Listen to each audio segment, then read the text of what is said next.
আসসালামু আলাইকুম, welcome back to my channel Afra's cooking.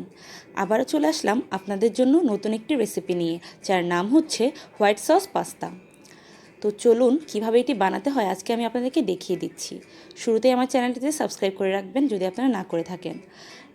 একটি প্যান নিয়ে নিচ্ছি এবং তাতে 3 কাপ পরিমাণ পানি নিয়ে নিচ্ছি এবং তার মধ্যে দিয়ে দিব হাফ চা চামচ পরিমাণ লবণ ও সামান্য তেল দিয়ে আমরা পাস্তাগুলো সিদ্ধ করে নিব। লবণ ও তেল দিয়ে একটা বলক আসলে আমরা পাস্তাগুলো দিয়ে দিব এবং 5 থেকে 10 মিনিট সময় ধরে সিদ্ধ করব। সিদ্ধ হলে পানি ছেঁকে আমরা সেগুলো নামিয়ে নিব।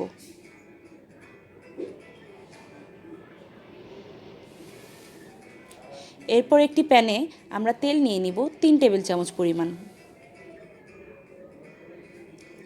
তার মধ্যে দিয়ে দিব 2টি বড় পেঁয়াজ কুচি এবং 1 কোয়া রসুন কুচি। ভালোভাবে নেড়ে নিব।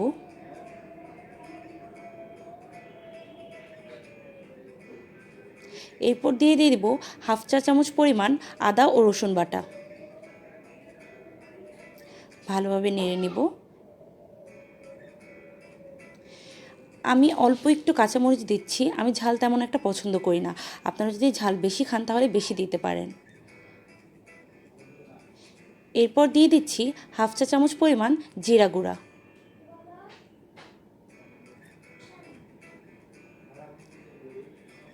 তারপর আমি এখানে মুরগির বুকের মাংসগুলো কিউব করে কেটে নিয়েছি এবং সেগুলো এখানে দিয়ে দিচ্ছি এবং ভালো করে মিশিয়ে নেব এবং নেড়ে নেব। এ পর্যায়ে আমি দিয়ে দিচ্ছি কালো গোলমরিচ গুঁড়া।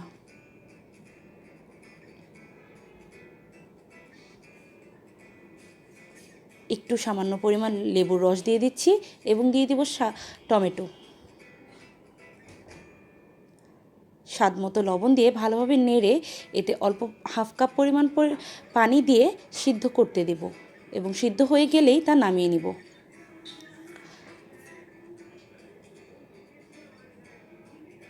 এবং সেই প্যানটিতেই 1 টেবিল চামচ পরিমাণ বাটার দিয়ে তার মধ্যে আবার 1 কোয়া রসুন কুচি দিয়ে দিব।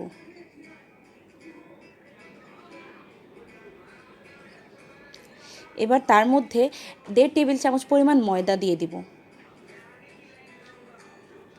ময়দা দিয়ে ভালোভাবে নাড়তে থাকতে হবে যাতে লেগে না যায় বা দলা পেকে না যায়।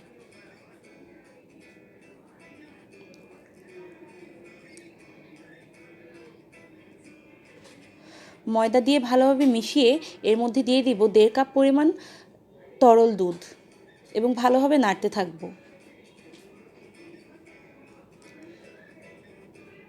এরপর সামান্য পরিমাণ লবণ ও গোলমরিচ গুঁড়ো দিয়ে দিব। একটু ঘন থকথকে হয়ে আসলেই এর মধ্যে আমরা মোজারেলা চিজ দিয়ে দিব। আপনারা চাইলে যে কোনো চিজই দিতে পারেন। আপনাদের কাছে যদি বেশি ঘন হয়ে গিয়েছে মনে হয় তাহলে অল্প একটু পানি দিয়ে দিতে পারেন। আমি এখানে অল্প একটু পানি অ্যাড করেছি।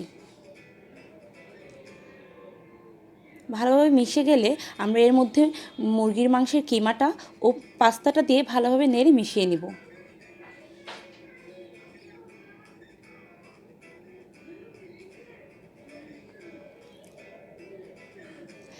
আপনাদের কীরকম লাগছে আপনারা তা কিন্তু কমেন্ট বক্সে আমাকে জানাতে ভুলবেন না। পাস্তা দিয়ে ভালোভাবে নেড়ে চুলাটা অফ করে দিব এবং একটি সার্ভিং ডিশে বেড়ে নেব। তৈরি হয়ে গেল মজাদার হোয়াইট সস পাস্তা।